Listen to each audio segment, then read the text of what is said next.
তাহলে আমরা কি লিখবো 6 মাসের মোট সুদ। ওটা 1 বছরের মোট সুদ লিখেছিলাম, তাহলে 6 মাসের মোট সুদ।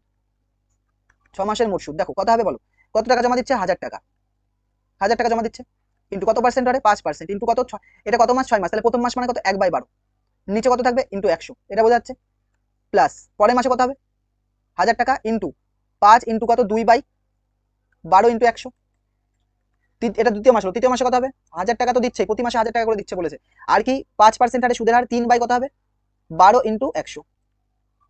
এইভাবে চলবে, চলতে চলতে কোথায় গিয়ে শেষ হবে, সবার শেষ টাইমটা 6 মাসে গিয়ে শেষ হবে। তার মানে 1000 টাকা ইন্টু 5% হারে 6/12 ইন্টু 100, এত কি হবে টাকা হবে। বোঝা যাচ্ছে কি বললাম, এত কি হবে টাকা হবে। তাহলে এখান থেকে যদি আমরা এটাকে সলভ করার চেষ্টা করি তাহলে কত আসছে দেখো, কমন নাও, এখান থেকে কমন নিলে কত আসছে, এখান থেকে কমন নিলে বলো কত আসছে। সবার মধ্যে দেখো 5000 আছে, এখানে 5000, এখানে 5000, এখানে 5000, তাহলে উপর থেকে 5000 কমন আসছে, উপর থেকে 5000 কমন আসছে, আর নিচে কত কমন আসছে 1200 কমন আসছে, নিচে কত কমন আসছে 1200 কমন আসছে। তাহলে এখানে কি পড়ে থাকছে 1, পরেরটা কি 2, পরেরটা কত 3, প্লাস এইভাবে চলবে, কোথায় গিয়ে শেষ হবে 6 গিয়ে শেষ হবে, মাঝখানে দুটো টার্ম আছে 4 5, 4 5 হয়েছে এত টাকা।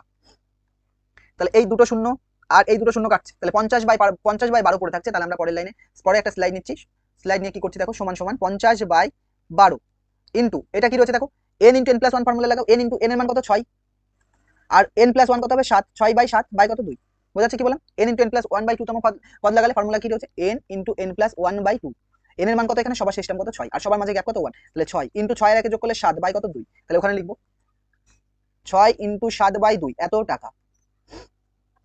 দেখো 2 দিয়ে কাটলে কত হবে 3, 3 দিয়ে কাটলে কত হবে 4, আর 2 দিয়ে কাটলে কত 25, আর 2 দিয়ে কাটলে 2, তাহলে কত আসছে 25 আর 7 গুণ করলে 175 হবে, 175 বাই কত 2 এত টাকা। তাহলে 175 কে যদি 2 দিয়ে ভাগ করি তাহলে কত আসবে দেখো, 8 দোকানে কত হয় 16, 8 দোকানে 16, 1 নামছে আর 5 15, তাহলে কত আসছে 87, 7 দোকানে 14.50 এত টাকা। ভাগ না বুঝলে দেখে দিচ্ছি, 175 কে আমরা কত দিয়ে ভাগ করছি 2 দিয়ে ভাগ করছি, 8 দোকানে কত হবে 16, কত নামছে 1 5, 7 দোকানে কত 14, কত নামছে 1 দশমিক নিয়ে 0, 5 দোকানে 10।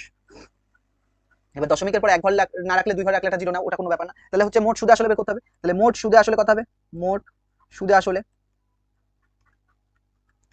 মোট সুদে আসলে কত হবে, প্রতি মাসে কত টাকা জমা দেয় 6000 টাকা করে প্রতি মাসে কত জমা দেয় 6 মাস পরে জয়ন্ত সুদে আসলে কত পাবে, জয়ন্ত নাম দেওয়া ছিল, হ্যাঁ জয়ন্ত নাম দেওয়া ছিল। দেখো বলছে সুদে আসলে কত টাকা পাবে 6 মাস শেষে, 6 মাস শেষে সুদে আসলে সে কত টাকা পাবে। তাহলে প্রতি মাসে কি বলছে, প্রথম মাসের কিস্তিতে কত টাকা করে জমা দিচ্ছে 1000 টাকা কম করে জমা দিচ্ছে, 1000 টাকা করে যেহেতু জমা দিচ্ছে তাহলে সুদে আসলে কত পাবে দেখো বলো দেখি, প্রতি মাসে 1000 টাকা করে, তাহলে 6 মাসে 1000 ইন্টু 6, আর পরে কত আসছে 87.50 এত টাকা, তাহলে কত আসছে এটা 6000 আর কত 87.5 এত টাকা, তার মানে কত আসছে দেখো 6087 টাকা 50 পয়সা এত টাকা।